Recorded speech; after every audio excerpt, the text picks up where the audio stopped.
We're still in October, and our topic for the month is still zeal, which is our innate divine power of enthusiasm and excitement and passion and motivation. And it's really all about expressing the inner light that we are. It's really about expressing that inner something that we have. As Alvin's beautiful song, we've all got something. We've got that something inside of us, and we can't escape it, and we can't not have it. We can choose what to do with it, but our life is just so much richer and so much more powerful and so much more energizing when we allow that to flow. So that's really what our topic is about today. I'm going to give you my, I'm calling it letting God out. Letting God out from the inside out. And I subtitled it for myself, Let It All Out. All of it. So our centering thought for today, firstly, came from John 1 verses, I didn't have that written in there very well. Anyway, 34. Jesus answered them, Is it not written in your law, I have said you are gods. You are gods. You are gods that are in form. You are the God that is expressing itself in form in this lifetime. And then from Reverend Scott Aubrey, who is a CSL and Unity minister, I get his spiritual passages from spiritualpassages.org. They come several times a week, and it's really wonderful, so I encourage you to sign up for that if you like. And he writes, we all live in a seamless essence of love, power, and infinite beingness. I do not try to let God into my heart. Rather, I open my heart and let God out. I open my heart and let God out. So what does that mean, to let God out? Well, when I let God out of my heart, when I open my heart to allow the God essence of me to come out, what I'm really doing is I'm expressing my highest truth, expressing that which gives me joy, which gives me passion, which fuels me. I'm expressing that deepest part of myself, that essential part of myself that is God, that is all joy and all love and all power into what I do in the world. And when we're fulfilling that which is our purpose, when we are living that essence of ourselves, we are in the flow of our passion. We are in the flow of our enthusiasm, and that is energizing for us. That is not only just energizing in our own lives and in our own bodies and our own minds and spirits, it's also energizing in the way that it is attractive energy, and it attracts that to us, which is our good, which matches the energy of what we are putting into the world. Right? So when we are in that divine flow of zeal and enthusiasm, when we are in that divine flow of our essence of God, that we are opening our heart and allowing out into the world, we are emitting an energetic vibration, if you will, and that which is a match to that energetic vibration is going to come to us. And so when we make our good in the world, when we make our good flow in the world through us, we are also making our good flow to us. Myrtle Fillmore writes in Healing Letters, Spirit intends you to be a radiating center that will draw to you whatever you need to be well and strong, successful and prosperous. Spirit intends for you to be a radiating center. And what are we radiating if it isn't the God that is within us? That is the radiance that we are. That is the radiance of life. And that radiance that we are, when we are that radiant center, when we allow ourselves to be that radiant center, we are expressing the God light that is ours to express. And that, again, that brings our inner essence into the world, and it attracts to us all of that good. whatever we need to be well and strong and successful and prosperous, it brings to us, it creates within us, within our energetic vibration, and therefore it matches our vibration to that in the world and in our bodies and our lives around us. And the beautiful thing is that it is infinite. We can let out all the God light that we want, and it does not end. We can give out all the God energy that we think we have within us, and we just fill right back up again. Because it's infinite, it is unending. There is always more energy and life of God to be expressed. So we don't run out of energy. We don't run out of that light. So the question I had for myself was, how do we radiate that inner light when maybe our mood is tanked a little bit for that day? Or maybe somebody said something kind of unkind to us, or maybe the dog just pooped in my favorite shoes, or, there's all kinds of things that happen in life that don't feel very good, that drag you down, that maybe you're not feeling that high energy, enthusiastic zeal kind of energy in your life. How do you get there? How do you get there? Well, how I get there is through gratitude, because I know that zeal and gratitude are interconnected. Zeal and gratitude form kind of like what's it called? It's a positive feedback loop. Do you know what a positive feedback loop is? I wrote down a definition. It occurs in nature when the product of a reaction leads to an increase in that reaction.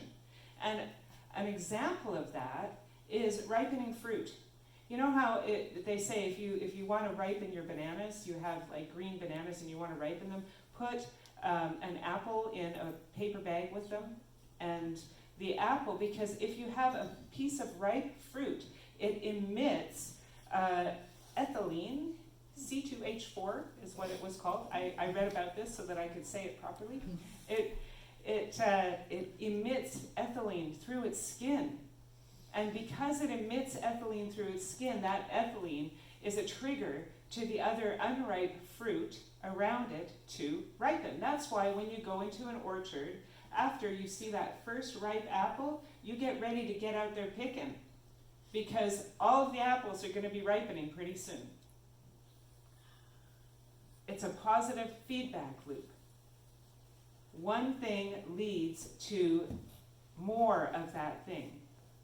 It creates something that encourages more to be created. So when we're in a place of gratitude, getting back to our gratitude and zeal, I get to crack open the door to zeal. And then zeal comes through the door, and then I have more to be grateful for. And then I have more energy to be more in my enthusiasm and zeal. And then I have even more to be grateful for. You see what I'm saying? It's a positive feedback loop. It's expansive. This is how we expand the good in our lives. The good within us is by allowing ourselves to make use of those positive feedback loops, like gratitude and zeal. And so I have a great quote. This is from Jane Simmons, You Can't Sleep Through Your Awakening. It's a book I've been reading. Jane Simmons is a Unity minister who's well known across the Unity movement, and she was the founder of the cube process, the quantum process, which is a beautiful healing process. What she writes is, gratitude is the magic key to changing our focus and our inner state, and we connect with it through the power of the heart. And that was something that really struck me, because zeal is a heart energy. There are some of the 12 powers that we've been talking about that are definitely a mental energy, like understanding, like order. Those are mental energies. But when you get into love and zeal, those are heart energies. And we have to know how to deepen into those heart energies, because we recognize that what happens is our thinking only takes us so far. It is our feeling that actually helps us to create. changing your thinking is one part of the equation, but when you change your feeling, you add your fuel to that new thought that creates something new and greater and more beautiful in your life. So gratitude, that's the magic key. So gratitude and zeal, they're both heart states. Gratitude is the thing that cracks open your heart, and then zeal is the thing that holds it open and creates more energy. You don't need to wait for something to happen to be grateful for, though. And this is, we kind of get things backwards oftentimes in our culture, I think, where we think, well, I have to be grateful for something. So if nothing is happening in my life to be grateful for, well, then I'm just not going to be grateful. There's nothing happening that is to be grateful for. But really, it's backwards. We have to be grateful in order to have those things happen in our lives to be grateful for. It's one of those paradoxes, right? What comes first, the chicken or the egg? Well, the gratitude comes first, apparently. So Jane, in this book, she tells this great story of, and she read this story, so she said it was from a person who wrote about this, who was a volunteer in Nepal for some years. And she met this young Nepalese girl who said that she had this practice called gratitude achievements. Now, the person who was writing about this at first thought that maybe there was a language barrier here, that she wasn't understanding the wording right or something, because it didn't make sense to her. What's a gratitude achievement? That doesn't make sense. But she found out that's exactly what it was. Because what this young girl said she did, and I think this is a beautiful practice to adopt, and I've started doing this for myself. What this young girl would do is first thing in the morning, before she started her day, she would decide on 3 things that would be a part of her day that she would become grateful for.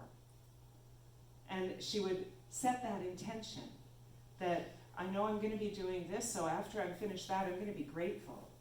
I'm going to be so grateful at however that unfolded.